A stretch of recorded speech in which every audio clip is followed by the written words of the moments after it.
السلام علیکم ورحمۃ اللہ وبرکاتہ۔ دوستوں، بھائیوں اور بہنوں، ہمارا انسانی معاشرہ دو جز پر مشتمل ہے، ایک مرد ہے، ایک عورت ہے۔ پوری کائنات میں اللہ رب العالمین نے جس مخلوق کو، انسان کو مکلف بنایا ہے، آدم علیہ السلام اور ان کا جوڑا حوا، ان دونوں کو ظاہر بات ہے جنت سے زمین پر آنے کا سبب بھی کہا جاتا ہے کہ عورت تھی۔ عورت نے آدم علیہ السلام کو مطمئن کیا کہ شیطان جو کہہ رہا ہے کہ اللہ تبارک و تعالیٰ اگر اس درخت کو کھا لیں گے تو ہمیشہ یہاں رہنا پڑے گا، تو اس لیے اللہ تعالیٰ نے منع کیا ہم کو، تو شیطان نے یہ دھوکہ دیا تھا۔ تو اس دھوکے میں سب سے پہلے دھوکہ کھانے والی خاتون تھی، اور دنیا میں سب سے زیادہ عورتیں زیادہ دھوکہ کھاتی ہیں۔ بہت معاملات ہیں جس میں عورتیں دھوکہ کھاتی ہیں، اور عورتوں کی وجہ سے نقصان عورتوں کو زیادہ ہوتا ہے بمقابل مردوں کے۔ رسول کریم صلی اللہ علیہ وسلم خطبہ عید کے بعد میں مردوں کو دینے کے بعد پھر عورتوں کے پاس آپ گئے، اور آپ نے ان سے کہا کہ اللہ کے راستے میں صدقہ کرو، کیونکہ عورتیں سب سے زیادہ مردوں کے مقابلے میں جہنم میں جائیں گی۔ تو پھر اس کے بعد آپ نے سبب بتایا کہ عورتیں ناقصات و عقل و دین، یہ عقل کی سے بھی ناقص ہوتی ہیں، دین سے بھی ناقص ہوتی ہیں۔ عقل سے ناقص اس لیے کہ اللہ تبارک و تعالیٰ نے قرآن مجید میں عورتوں کو گواہی ایک مرد کی دو عورتوں کے برابر قرار دی ہے، آیت الدین میں، یعنی قرض والی آیت میں، سورہ بقرہ کی جو سب سے بڑی قرآن کی آیت ہے۔ اور اسی طرح سے آپ نے فرمایا کہ یہ زیادہ اپنے شوہروں کی نافرمانی کرتی ہیں۔ جی، یعنی ساری زندگی اگر شوہر اپنے بیوی کی خدمت کرتا رہے، مگر ایک معمولی سی چیز میں کوئی اختلاف ہو جائے تو کہے گی کہ جی ہم نے خوشی آپ سے زندگی میں پائی ہی نہیں۔ اور اسی طرح سے دین بھی ناقص ہے، اس لیے کہ وہ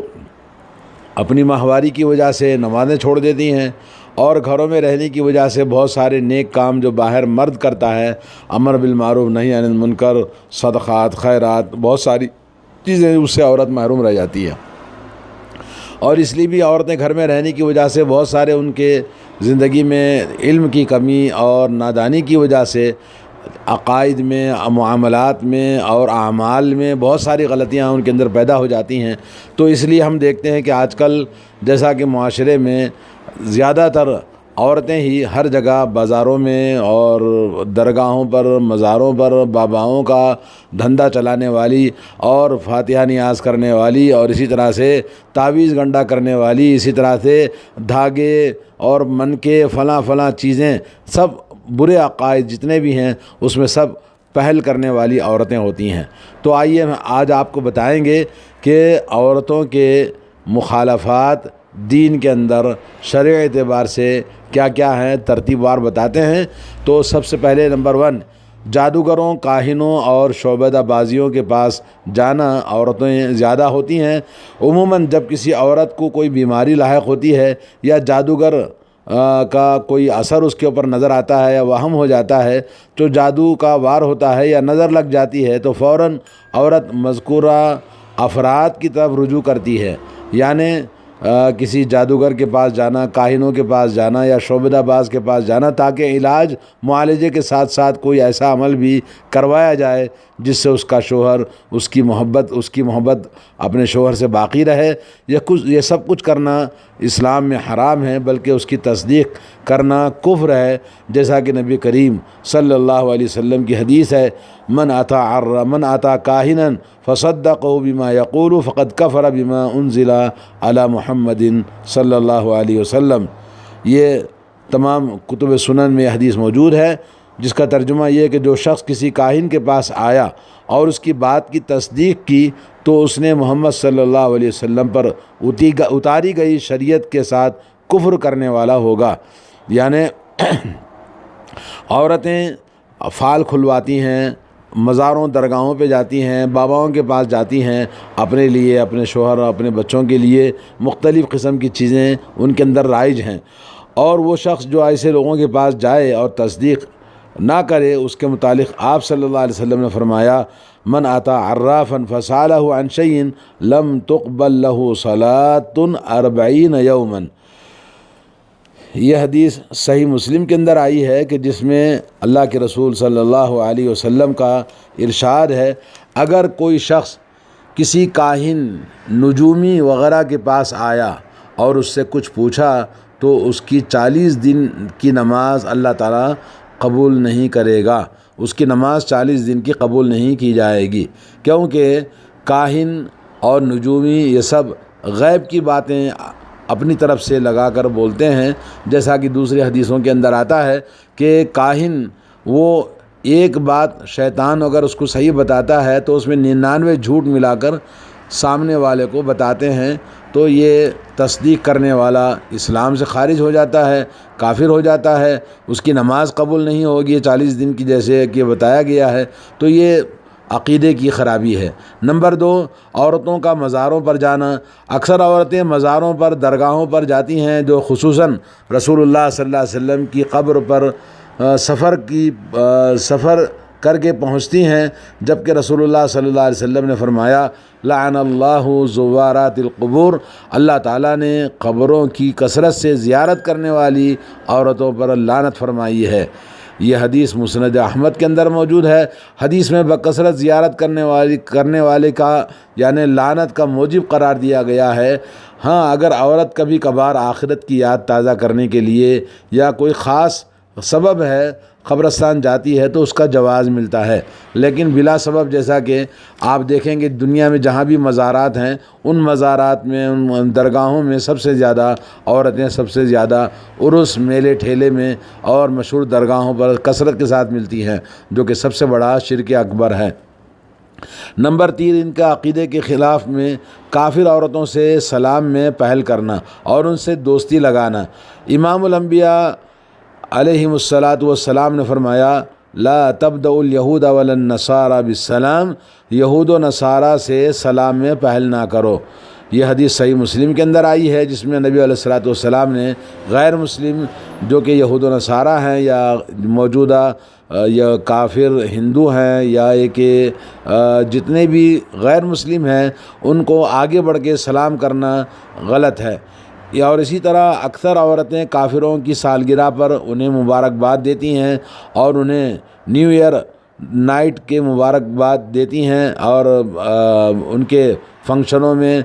حاضر ہوتی ہیں، حالانکہ اللہ تبارک و تعالیٰ کا ارشاد ہے یا ایھا الذین آمنوا لا تتخذوا عدوی وعدوکم اولیاء تلقون الیہم بالمودۃ وقد کفروا بما جاءکم من الحق، اے ایمان والو میرے اور اپنے دشمنوں کو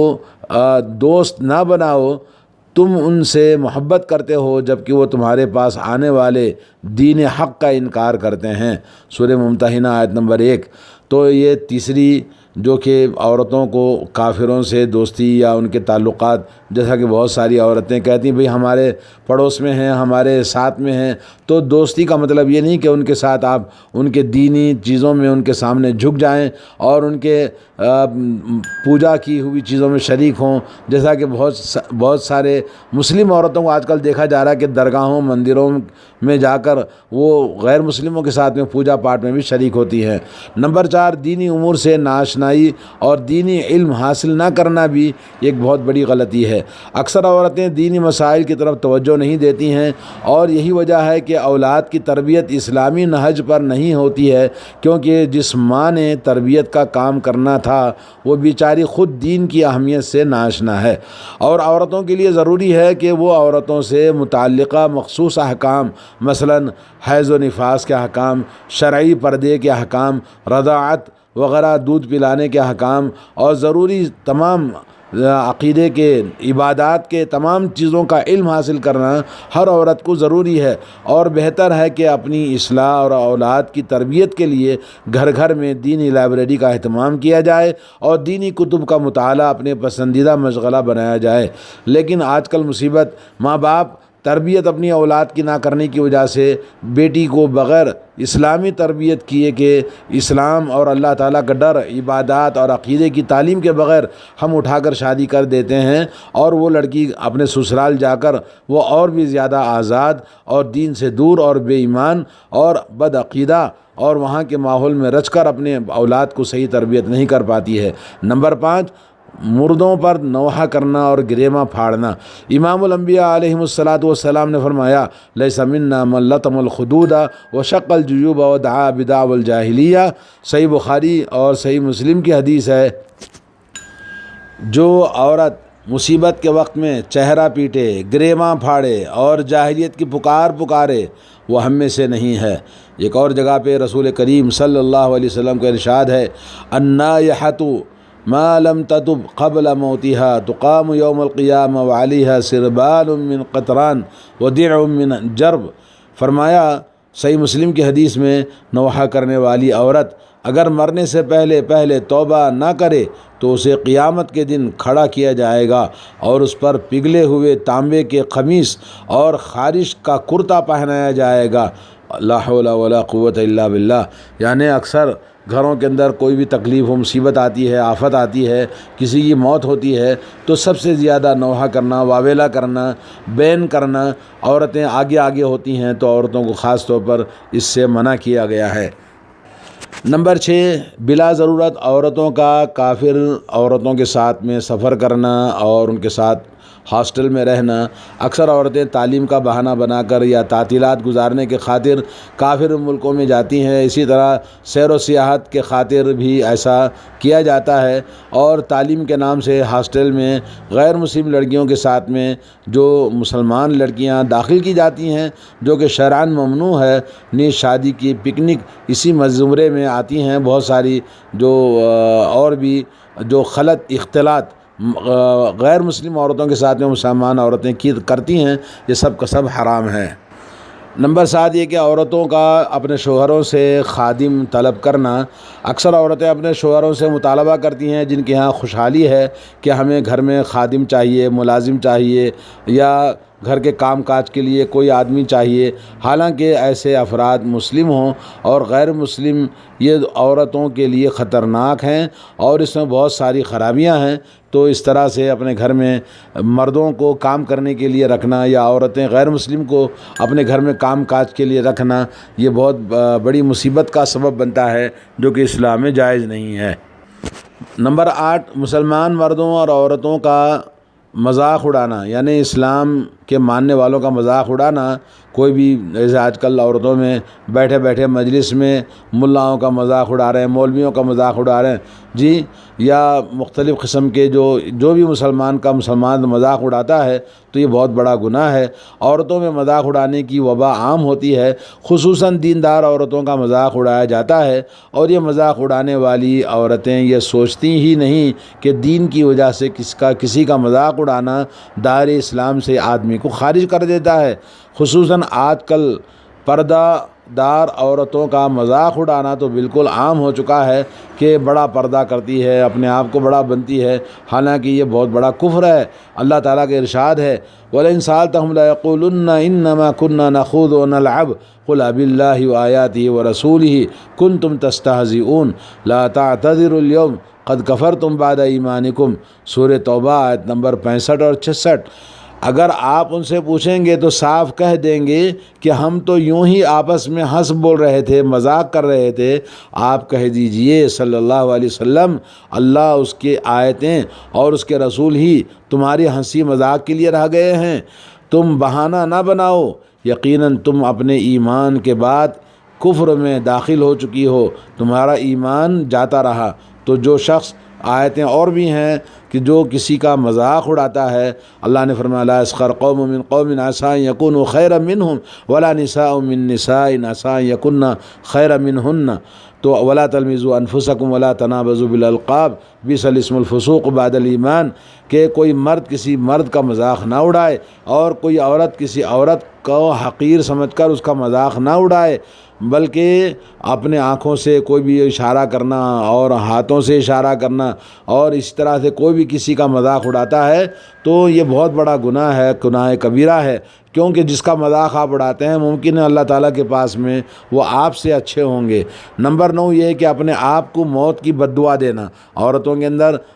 کسی بھی بات میں ہمیشہ بد دعا کرنے کی عادت ہوتی ہے۔ بعض عورتیں کسی دکھ کی بنا پر اپنے آپ کو موت یا کسی آفت کی بد دعا کر دیتی ہیں، حالانکہ نبی کریم صلی اللہ علیہ وسلم نے فرمایا لا یتمنین احدکم الموت لضر نزل به فإن كان لابد متمنيا، اگر کوئی آدمی کسی کو کوئی مصیبت پہنچے تو کسی مصیبت کی وجہ سے موت کی آرزو نہ کرے، اگر اس نے ضروری کرنا ہے تو یہ کہے یا اللہ مجھے اس وقت تک زندہ رکھ جب تک کہ زندگی میرے حق میں بہتر ہے، اور مجھے فوت کر دے، موت دے دے جب وفات میرے حق میں بہتر ہو، یعنی اللہم احینی ما کانت الحیات خیرا لی وتوفنی اذا کانت الوفات خیرا لی، یہ صحیح بخاری کی حدیث ہے، اور اسی طرح سے یہ صحیح مسلم کے اندر بھی آئی ہے۔ تو دوستو، عورتیں خواہ مخواہ کبھی کبھی اپنے بچوں پر، اپنے آپ پر بد دعا کرتی ہیں، اپنے شوہر کو الٹی سیدھی باتیں کر دیتی ہیں جو کہ بڑے نقصان کا سبب بنتی ہیں، کیونکہ پتہ نہیں دعا کی قبولیت کے اوقات کون سے ہیں، تو ہمیں اس طرح کے الفاظ نہیں کہنا چاہیے۔ اس طرح سے بعض جاہل عورتیں اپنی اولاد کو بد دعا دیتی ہیں، اور شوہروں کو، اپنے گھر کو، اپنے آپ کو، یہ سب شرعاً حرام ہے۔ اور 10ویں بات یہ ہے عورتوں کا غیر اللہ کی قسم کھانا۔ اکثر عورتیں غیر اللہ یعنی ملائکہ، کعبہ، باپ، ماں باپ، شوہر، اولاد، روح، برادر، بھائی، امانت وغیرہ کی قسمیں اٹھاتی ہیں، حالانکہ حضرت عبداللہ بن عمر رضی اللہ تعالیٰ عنہ سے روایت ہے، رسول کریم صلی اللہ علیہ وسلم نے فرمایا الا ان اللہ تعالی ینہاکم ان تحلفوا بآبائکم فمن کان حالفا فلیحلف باللہ او لیصمت، خبردار یقیناً اللہ تعالیٰ نے تمہیں باپ دادا کی قسمیں اٹھانے سے منع کرتا ہے، بس جو کوئی اپنی بھی قسم کھانا ضروری ہے تو اللہ کے نام کی قسم اٹھائے یا پھر چپ رہے۔ اور آپ صلی اللہ علیہ وسلم نے فرمایا من حلف بغیر اللہ فقد کفر او اشرک، جس نے غیر اللہ کی قسم اٹھائی تو اس نے یقیناً کفر کیا یا اس نے شرک کیا۔ تو آدمی کو اس سے احتیاط کرنا چاہیے۔ اللہ تعالیٰ توفیق عطا فرمائے۔ السلام علیکم ورحمۃ اللہ وبرکاتہ۔